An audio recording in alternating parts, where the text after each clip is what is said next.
Poucos sabem, mas por trás de um dos nomes mais respeitados do planeta, existe uma história que começa no silêncio da perda e termina no som. Preciso de um segundo perfeitamente medido. Uma história que não nasceu do luxo, mas da ausência, do vazio e da decisão de não se render a ele. Quando alguém diz Rolex, a imagem que surge é quase automática. Poder, sucesso, prestígio. Mas, no final do século XIX, nada disso existia. O que existia era um garoto sozinho, atravessando corredores frios, tentando entender por que o mundo havia decidido tirar tudo dele tão cedo. Ainda criança, ele perdeu os pais em um curto intervalo de tempo. Em vez de herdar conforto, herdou responsabilidade. Em vez de proteção, aprendeu independência à força. Esse garoto se chamava Hans Wilsdorf, longe de casa, em um internato que nunca pareceu acolhedor. Hans descobriu algo curioso. Quando não se controla o destino, ainda é possível controlar o esforço. Enquanto outros reclamavam, ele estudava. Enquanto alguns se fechavam, ele se abria para o mundo. Línguas estrangeiras começaram a soar como portas destrancadas. O francês e o inglês não eram apenas matérias escolares, mas passagens para uma vida maior do que aquela que lhe haviam imposto. Foi nessa fase que surgiram as primeiras faíscas de um fascínio inesperado, histórias sobre cidades suíças, onde o tempo não era apenas contado, mas respeitado, lugares onde engrenagens minúsculas carregavam uma obsessão quase filosófica pela precisão. O conceito de medir o tempo com exatidão começou a soar, para Hans, como algo maior do que técnica. Era quase um propósito. Anos depois, já jovem adulto, ele decidiu atravessar fronteiras, deixou a segurança relativa do que conhecia e partiu em busca de algo que ainda não sabia nomear. Trabalhou com comércio, observou negócios que não produziam nada, mas lucravam com inteligência e organização. E ali entendeu uma das lições mais importantes da sua vida.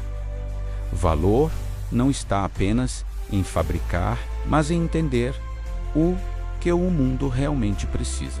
Quando finalmente entrou no universo da relojoaria suíça, não foi como um gênio consagrado, mas como alguém disposto a aprender tudo, inclusive o que ninguém tinha paciência para fazer: ajustar relógios um a um, testar, errar, repetir, observar cada pequeno desvio de segundos como se fosse uma falha moral. O tempo, para ele, não aceitava desculpas, mas havia algo que o incomodava profundamente. Os homens da época carregavam relógios no bolso, presos a correntes, tirados com dificuldade sempre que era preciso saber as horas. Para Hans, aquilo parecia um atraso disfarçado de tradição. Ele imaginava um futuro em que o tempo estivesse sempre visível, sempre acessível, sempre confiável. Um relógio no pulso,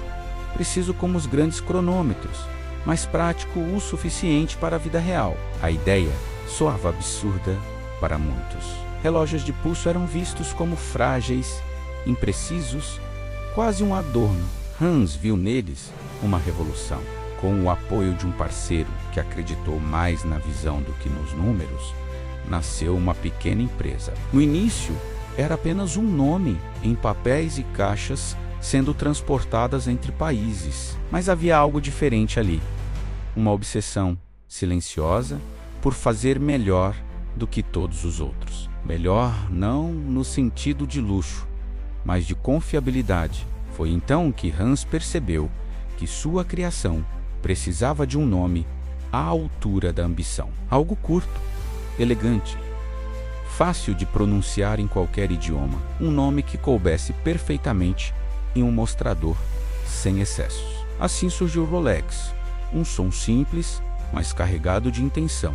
O mundo, porém, não facilitou o caminho. Guerras mudaram fronteiras, impostos ameaçaram o negócio, preconceitos surgiram. Ainda assim, algo curioso aconteceu. Em meio ao caos, soldados passaram a confiar mais nos relógios de pulso do que nunca, em trincheiras, operações e deslocamentos.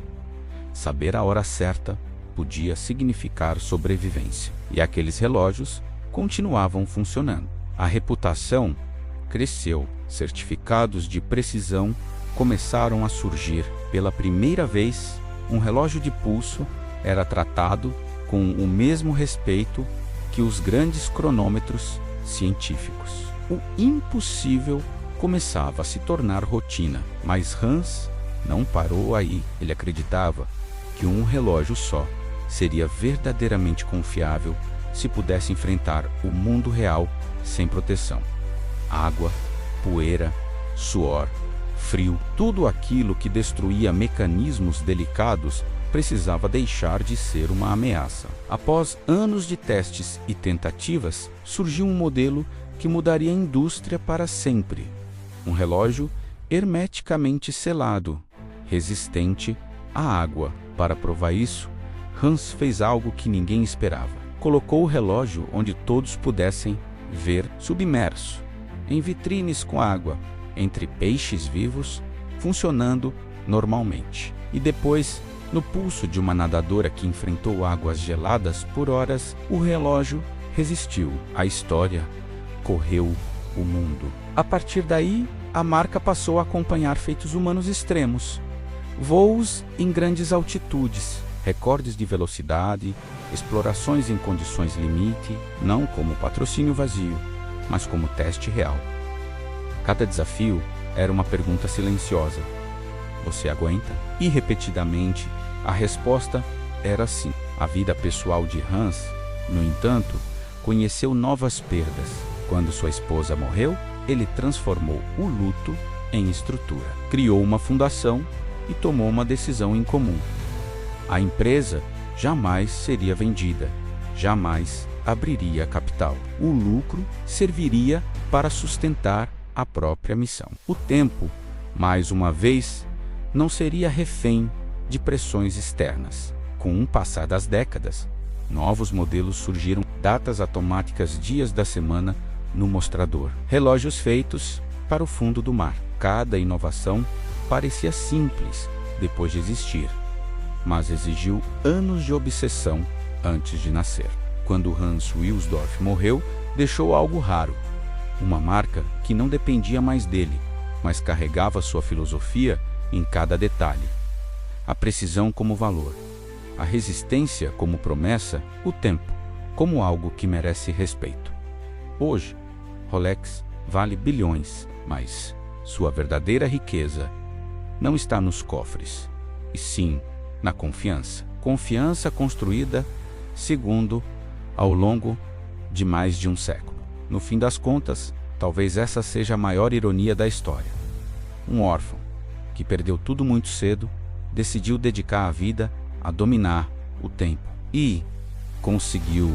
Se você gosta de descobrir curiosidades como essa, inscreva-se no canal, ative as notificações e compartilhe este vídeo com quem também ama mistérios do mundo. Porque algumas histórias não são apenas sobre o passado, são sobre como escolhas silenciosas moldam tudo o que vem depois.